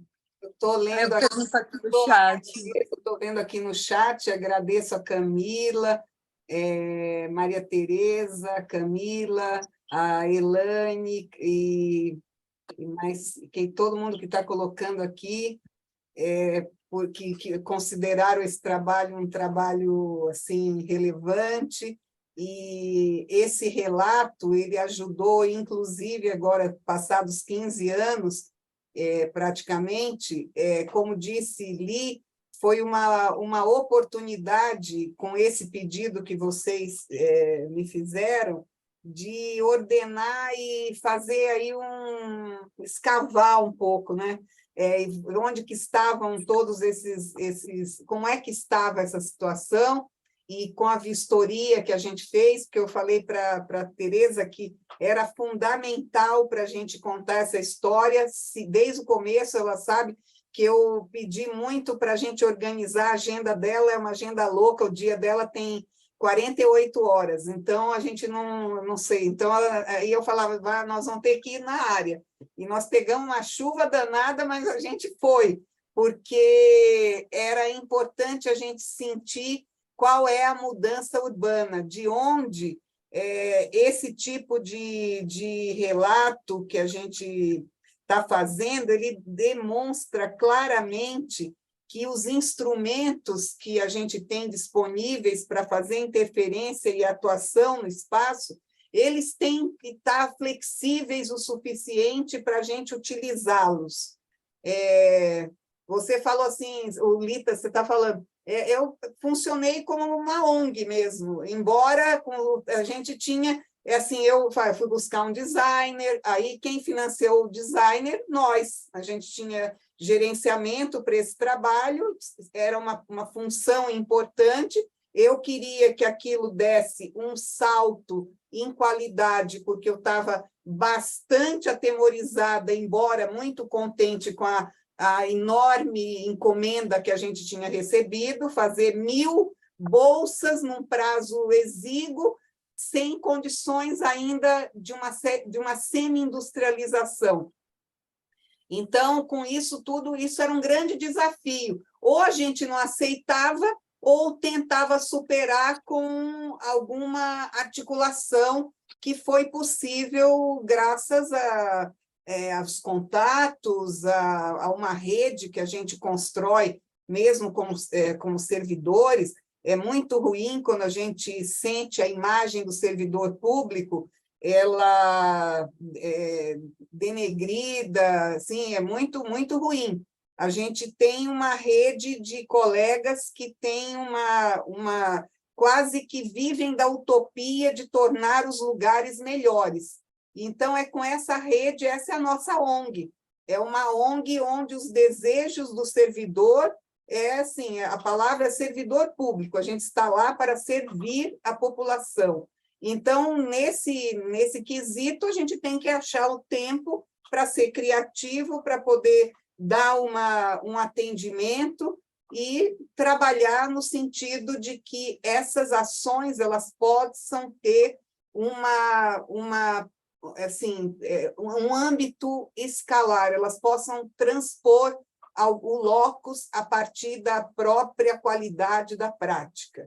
Então, eu digo para você que realmente Beth sempre fala, chega de tanta ideia, mas a gente fica, tem um momento em que você olha e você sente que aquilo poderia, porque você se incomodou com a situação, vê-las numa sala, costurando, trabalhando, serem treinadas com uma organização do tempo delas para além da cozinha, é muito importante, porque elas ficavam o dia inteiro ali, a gente se incomodava de ver aquilo. Nós tínhamos um horário, inclusive por condições que não vem o caso aqui a gente discutir, mas a gente tinha um horário de trabalho também na área, a Fedele sabe do que nós estamos falando. Então, durante esse tempo, a gente via uma falta de motivação para a vida, e isso não é legal, a gente queria que elas se sentissem motivadas. A gente nem estava ainda numa situação de que era algo... vamos fazer só uma briga pelas mulheres, não, porque elas eram as mulheres que estavam ali, eram nossas amigas que estavam ali, as lideranças. Nasceram ali algumas, elas eram estigmatizadas pela vizinhança, nós queríamos alterar esse quadro. E para alterar esse quadro, a gente tinha que fazer como o nosso querido João Luiz, de uma das nossas construtoras, e nós ficamos tristes, eu e a Tereza, porque ele construiu, inclusive, a casinha de boneca, porque a casinha de boneca era para as crianças brincarem. A gente fez lá uma casinha de boneca. Então, a gente queria transpor para aquele local estigmatizado e que agora ele abrigava um parque que reconhecia as nascentes, que mostrava o rio sem canalizá-lo, mostrava a natureza, valorizava a natureza, e isso que a gente queria que cada vez mais aquela área ela tivesse pudesse mostrar esse orgulho de ser e estar ali com a sua população. Então, era por isso que a gente se movimentava, no sentido de que isso fosse... pudesse ser, inclusive, reproduzido como boa prática em outras das nossas organizações, das nossas áreas. Ouviu enquanto Ulisses organiza lá Está com o funcionando. microfone? Agora voltou. Não, é isso mesmo. Eu fiquei agora ainda com isso na cabeça, né? Até que ponto que esse tipo de iniciativa, né, por parte do servidor público, tem sido assim, estimulado, que tem tido espaço para isso, né? Ou se foi, de fato, uma circunstância especial ali que aconteceu e, enfim, uma conquista, vamos dizer assim, né? De um percurso como é o seu e tal. Não sei, estou aqui me perguntando. Eu vejo entre os servidores públicos em pessoas, como você mesmo disse, maravilhosas, com uma dedicação, mas não tenho sentido tanto isso como um espaço muito fértil, vamos dizer assim, para isso, né, na condição atual, vamos dizer assim, da Recuperação estrutura, né? desse espírito, né, público, e que a gente possa ter mais experiências aí. Por isso que eu deixei essa pergunta. Não conheço a comunidade aí do Haiti, mas eu acho que começa por reconhecer quem são essas lideranças e até fazer brotar aí, ou dar conhecimento de práticas que já existam, mas que estão muito subterrâneas, que ninguém dá valor ou ninguém conhece completamente, para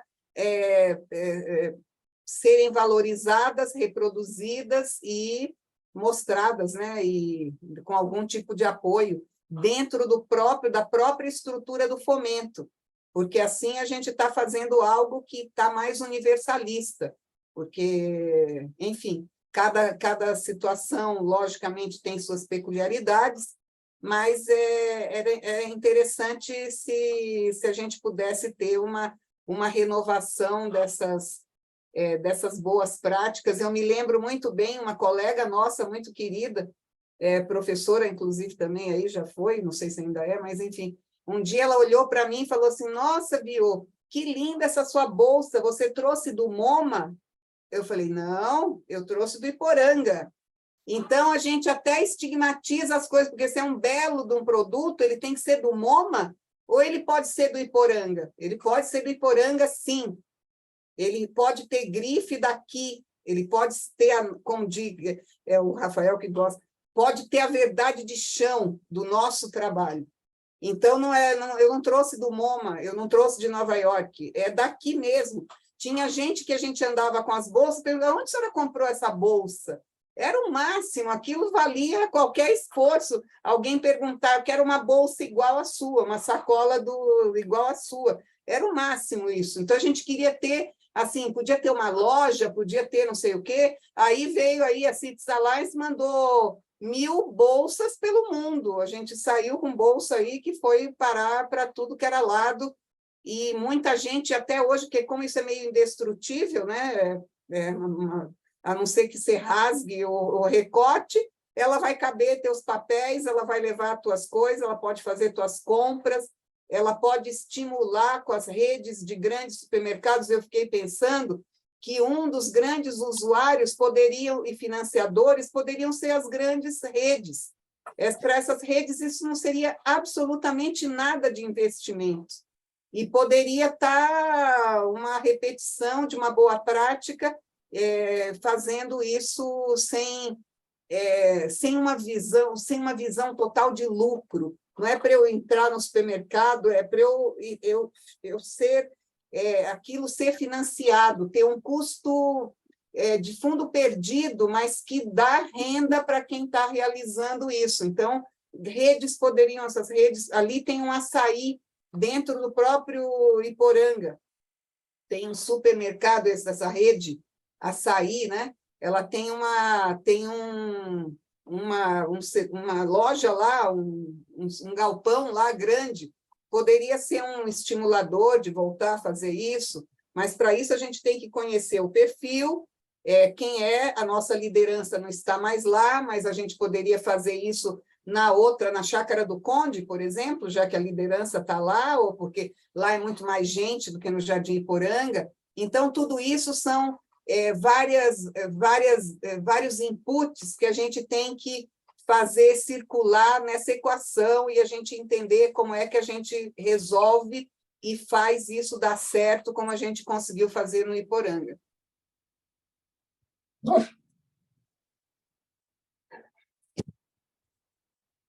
Açaí seria ótimo, né, viu? Que é uma estrutura lá.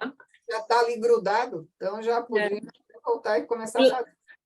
E lá no Haiti, o que a gente viu é que eles fazem, tem umas mulheres que fazem biscoito, que vendem bastante, que sai de sacos, né, de fardos.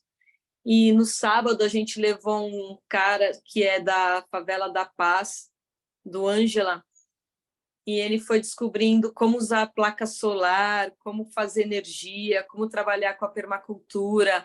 É um autodidata, assim, o cara fez até o colegial e foi descobrindo, montou um laboratório na casa dele, começou a fazer a favela inteira para armazenar energia.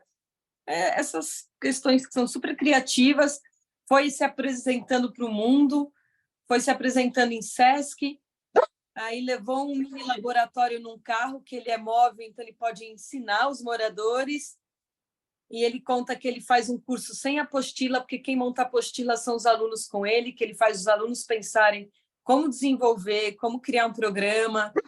Isso traz vários ganhos, não só economia na conta no final do mês, né? Mas para as questões ambientais. E aí ele contou que ele conseguiu conversar com um professor livre-docente, que ele não sabia nem que era um livre-docente da USP, e conseguiu a chave do laboratório para qualquer experimento que ele queira fazer, né? Então, foi muito legal que sábado a gente teve essa oportunidade em campo, e hoje você, com o olhar, como diz o Li, várias camadas aí de planos, traz de novo essa questão da criatividade, e aí com foco nas mulheres lá do nosso Iporanga. Isso. Da economia solidária e da economia criativa. São situações aí que eu acho que merecem a gente se aprofundar.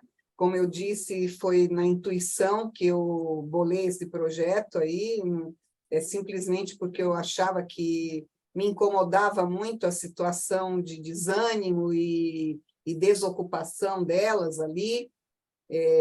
Então, mas eu não tinha nenhum aprofundamento nessas disciplinas. E depois, aquilo tudo foi totalmente intuitivo, mas aquilo se encaixava perfeitamente nesse cânone, tanto de uma quanto de outra. E então a gente pode agora fazer o caminho, né, dialético aí. Então acho que é importante. Muito bem. Muito bom.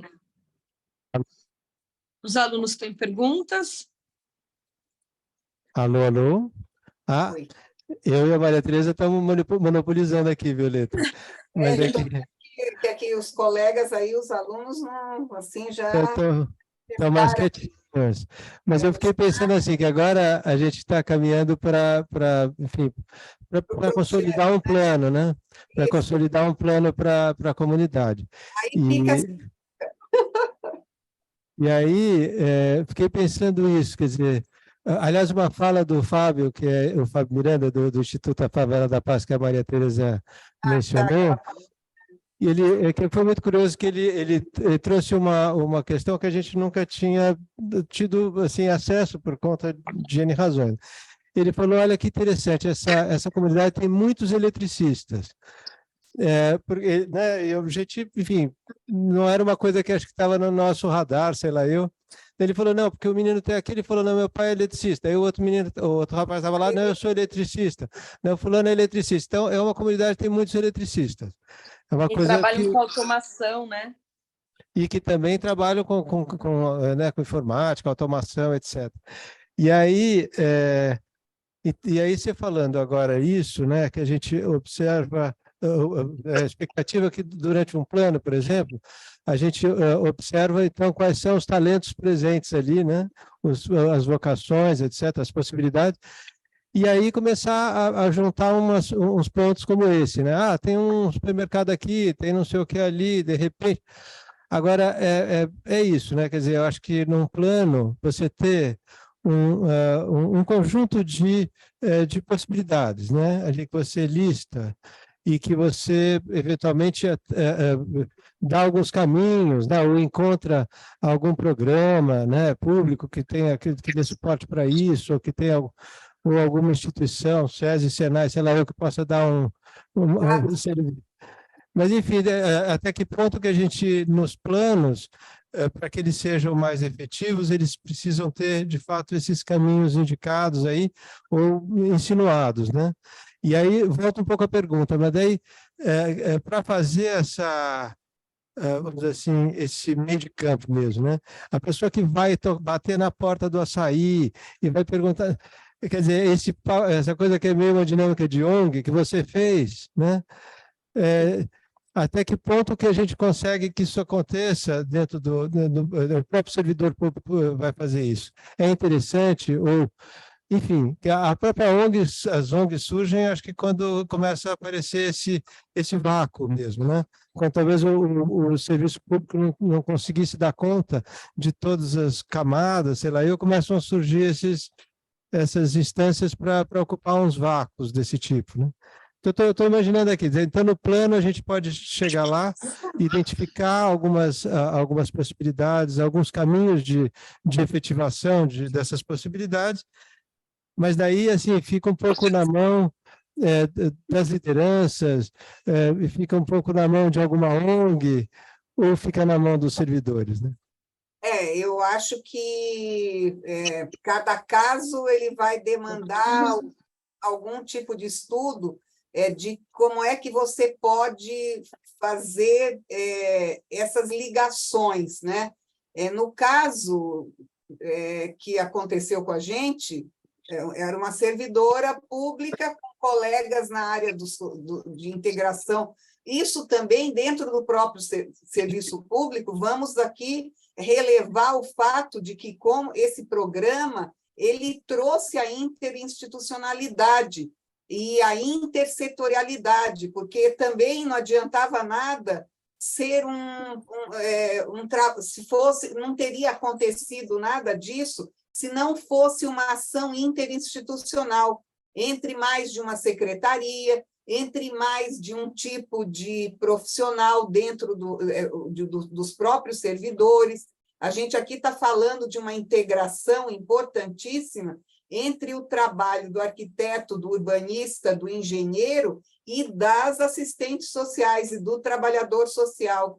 Esse era um trabalho completamente desvalorizado, defasado, não era integrado, então você nem tinha conhecimento desse patrimônio que as colegas tinham desse trabalho de campo com a população.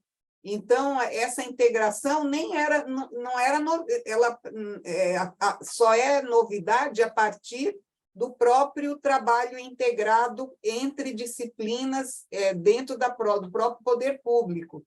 E aí o conhecimento desse universo local de lideranças, porque você, para ter um acesso a essas comunidades, por meio de líderes, líderes que vão buscar o Cantinho do Céu é um exemplo típico, cada setor ele era mostrado graficamente com cores a partir de um desejo da população. Isso tudo era trazido dentro do projeto de Marcos Boldarini, do Lucas e dos associados, com uma generosidade de oitiva que não era normal, não era comum.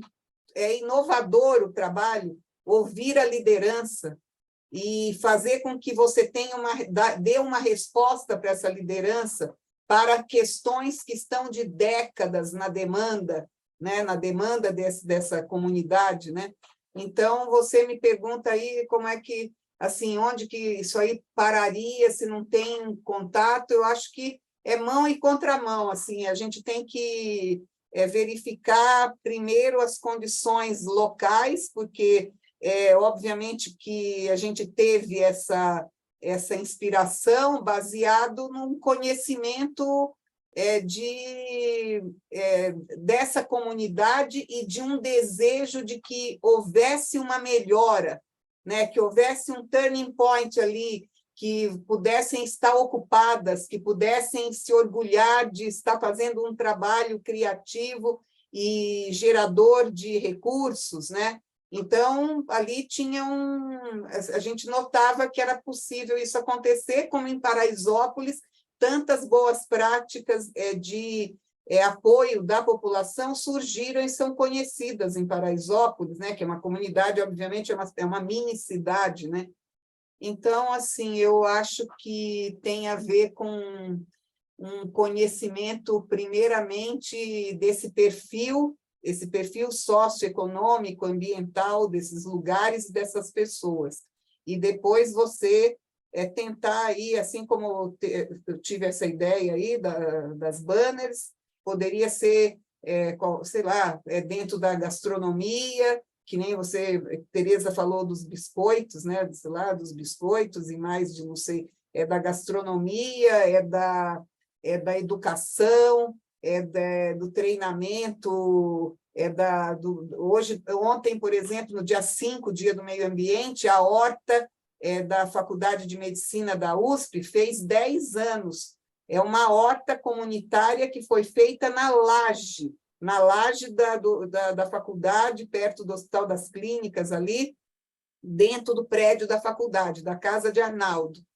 E são 10 anos de uma prática assim, excelente, de um trabalho comunitário de giro entre pessoas que se oferecem voluntariamente para trabalhar, colegas mesmo dentro, a minha irmã trabalha, é farmacêutica bioquímica, trabalha também doa seu trabalho para esse voluntariado de manutenção dessa horta, geram produtos, assim, é uma prática muito bonita essa também, dentro da Casa de Arnaldo, tem 10 anos de manutenção essa prática. Recursos praticamente zerados, tudo de voluntariado, de doação. Então, eu acho que são muitos exemplos, que às vezes a gente fica com eles pulverizados, perdidos, e daí que eu relevo muito essa ideia de vocês de terem trazido à baila outra vez essa possibilidade de recontar essa história. Achei bem legal, parabéns para vocês. Você sabe que a Maria Fernanda, que está aqui também de apoio, você não está vendo ela que está fora do vídeo aqui? Enfim. Oi, Maria Fernanda. Ela lembrou que nós fizemos lá um Círculo dos Sonhos, né? Uma escuta, né? Todo mundo falando dos sonhos, tá? E surgiu muito isso de uma forma de gerar renda para as mulheres ali. Então, isso foi um sonho explicitado ali na comunidade. E aí você falou também da gastronomia, ela tem muitas cozinheiras também. A gente tem nós sempre temos essa coisa de combinar um almoço que é feito na comunidade, tentando aí com isso mobilizar um pouco a economia local e ao mesmo tempo a gente almoça ali, é uma troca e tal. Então tem sido interessante. E uma horta também, porque está ali do lado do Linhão. Isso. E você falou da horta, e lá tem já um senhor que já cultiva ali há 8 anos, conhece aquela terra muito bem, outros pequenos cultivos que já foram feitos, tem a presença da Igreja Católica ali, uma irmã que tem esse sonho de fazer uma horta comunitária um pouco num espaço também tudo igual do Linhão, mas enfim, essa coisa da horta junto do Linhão. E agora, por conta de uma visibilidade que está essa comunidade agora, por uma série de razões, o prefeito esteve lá, enfim. E aí surgiu um pessoal desse programa, que é um programa, eu esqueci como é que é, o REPOT, Programa de Operacionalização, uma coisa assim do trabalho, e eles têm uma equipe de apoio para hortas que estejam sendo desenvolvidas, né? E eles vão lá com uns técnicos super legais e tal, e eles estimulam, né? Então, o próprio pessoal que já está trabalhando na horta, eles oferecem um contrato da prefeitura, então as pessoas são contratadas, recebem por 2 anos para trabalhar nessa horta. E quem vai coordenar isso é alguém da comunidade. É um programa bem interessante, assim, e com esse pessoal técnico de fundo muito legal e tal. Mas daí surgiu uma inquietação, dizendo que já aconteceu de algumas hortas em que esse programa, que é um programa maravilhoso, assim, genial, pote, chega, ele sai, as hortas se desestruturam, porque não tem essa coisa mais da guerra. E que é um pouco a preocupação que você falou, né? Tipo, como é que a gente faz com que essa autonomia se mantenha? Tá certo que nem tudo é para sempre, algumas vezes é um coletivo que vai ter uma... É uma fase, pode ser por um momento, mas o que pode não ser mais fazer sacolas e nem bolsas de banners, mas o que é importante que se consolide é exatamente a coesão e as práticas possíveis originárias desta coesão. Então, aquele exemplo lá não vai ser mais fazer costura disso aí, vai ser fazer gastronomia, vai ser... Mas o importante é manter a coesão, porque eu não esqueço de como foi emocionante elas me mostrarem que elas estavam inscritas no INSS para se aposentarem. Veja isso. Então, assim, era quase que um sentimento delas, elas estavam premiadas, elas mesmas estavam conseguindo se organizar institucionalmente para um futuro com renda, com alguma renda gerada, né? E aí, então, sei lá, foi efêmero, não deu certo para sempre, não sei o quê, mas naquele momento foi uma prática que gerou laços. É incrível que até hoje, quando a gente se encontra, eu e a Sandra, ela tem assim, a gente tem uma ligação muito importante, baseada nessa experiência. E a gente nem se conhecia. Então, acho que isso é, sim, patrimônio. Acho que é daí que você pode ter outras possibilidades, a partir dessa coesão, a partir dessa ação social de convivência e de reforço desses laços. Tem uma mãozinha levantada aqui, a Bruna Pádua, eu acho. Não sei. Eu não sei se é uma mãozinha. Não é. Eu pensei que estava. Eu também fui checar. Não. Então, é isso. Acho que todo mundo já tem suas... Espero aí que todo mundo tenha gostado se a gente ainda tivesse bolsas, né? A gente ainda faria uma distribuição aí para o... Mas muito bom, viu? Obrigada mais uma vez por essa linda aula. Foi uma aula muito diferente. Gostei muito dela. Ela é muito delicada, muito sensível, muito técnica. Queria agradecer imensamente a você que vai contribuir bastante para a nossa produção de planos, projetos e trabalhar, sim, essa questão da economia solidária, os espaços para que isso ocorra, né? A gente falou que elas fazem doces, biscoitos, tem que ter um espaço adequado, né? Isso pode entrar. Esse é um exemplo, mas pode ser por outras tantas coisas, né? Pode ser, sei lá, tanta coisa que pode ser feita de forma conjunta. Eu mesma levava um bolinho para cada reunião da lei específica, quando ficava todo mundo bravo, ficava a mesa entre os ambientalistas e os moradores, dava aquele climão assim, que eu sabia que não ia dar. Um dia me ocorreu, eu falei, vou trazer um bolo. Aí, quando ficava todo mundo nervosinho, eu falei, agora nós vamos dar uma parada, e eu aqui comigo, vou repor a serotonina geral aqui, porque senão não vou... E aí, cada vez eu levava um bolo. Como eu faço bolo sem receita, eu faço da minha cabeça com o que eu tenho na casa, papapá, e eu comecei a todo mundo, ai, viu, que legal esse bolo, cadê a receita? Eu falei, eu vou ter que me organizar, porque eu não tenho receita para o bolo, então eu vou ter que escrever. Então, eu mesma passei a me organizar para o meu bolo serotonina. Quando chegava o ambientalista e os moradores iam brigar, era hora de comer bolo. E aí dava super certo. Então, tem a gastronomia, essa coisa da gastronomia solidária para as crianças, para as crianças que vão para a escola e que precisam dessas refeições e precisam que sejam refeições balanceadas, saudáveis. Então, assim, a conjunção espacial da escola com a horta, com a criatividade da gastronomia, da produção, nada melhor do que você ver a alegria de uma criança que está comendo bem. Então, assim, é isso que carregar todos os seus seus livros e seus caderninhos dentro de uma bolsa que ele mesmo, que a mãe costurou. Isso tem um valor agregado, que é isso que a gente tem que procurar para que essas práticas se fortaleçam.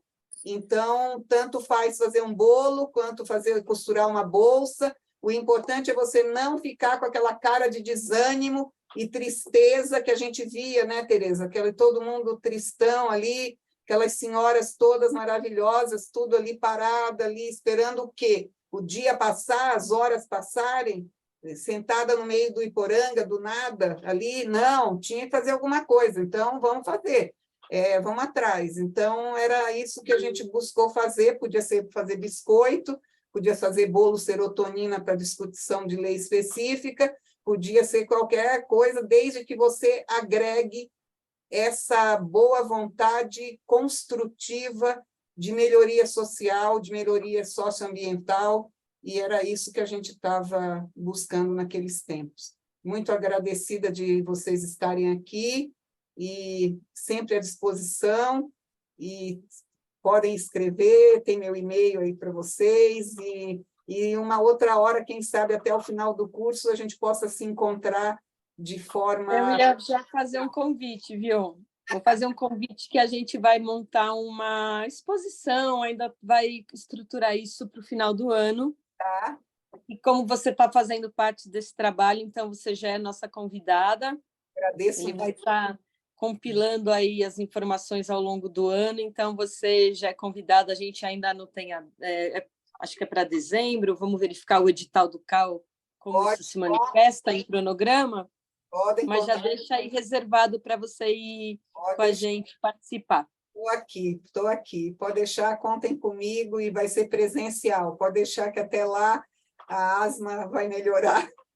Sim, e que bom que gravamos a aula. Então, tá bom, eu acho ótimo. Então, Li, um abração para todos vocês aí. Para você também, viu? Eu falei com o Rubem, ele disse que vai te ligar. Estou vendo Elane, estou vendo Iliane, estou vendo Carol Camargos, e os demais não estou vendo as carinhas, estou vendo Iliane aqui, e a Débora agora, então, e o André. Então, um super abraço para vocês, agradeço a atenção aí de terem me escutado. Eu te mando um beijão, viu? Obrigada, querido. E espero não ter sido, como todo mundo fala, que eu sou muito discursiva e dissertativa, então espero não ter cansado muito vocês, mas foi uma alegria vê-los, e então um abraço muito grande e até breve. Até, viu? Tchau, gente. Gente, brigadão, hein? Tchau, obrigada. Foi incrível sua aula. Obrigada, Ilane. Tchau, gente. Obrigada para vocês. Tchau, Li. Tchau, Tereza, querida. Bom descanso.